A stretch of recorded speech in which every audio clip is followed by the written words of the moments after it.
Julia, hindi nagmamadaling ikasal kay Coco. Masayang-masaya si Julia Montes sa lahat ng nangyayari sa kanyang buhay ngayon. Bukod sa trabaho ay maayos din ang takbo sa buhay pag-ibig ng aktres.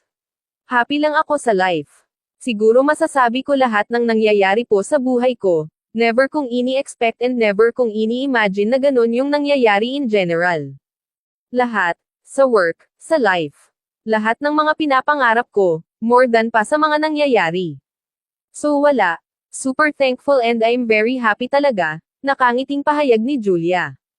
Matatanda ang naibahagi ni Coco Martin sa publiko kamakailan ang tungkol sa estado ng relasyon nila ni Julia. Napakasarap ng pakiramdam namin dahil 12 years na kaming magkasama. Kapag may pagkakataon nakakalabas kami. Nakikita kami ng mga tao pero maintain namin ang privacy sa buhay namin. Hindi naman na kami mga bata.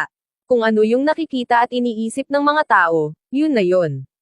Mas masarap yung pakiramdam na pribado ang buhay namin, tahimik. Walang isyo, masaya kami, pahayag ni Coco. May bulong-bulungan na nagpaplano na rin daw magpakasal sina Coco at Julia. Ayon sa aktres ay hindi naman kailangang madaliin ang kanilang pag-iisang dibdib. Enjoy lang muna yung journey. Whatever blessing na dumarating ngayon, doon lang talaga ako nagpo-focus. No rush with everything basta focus.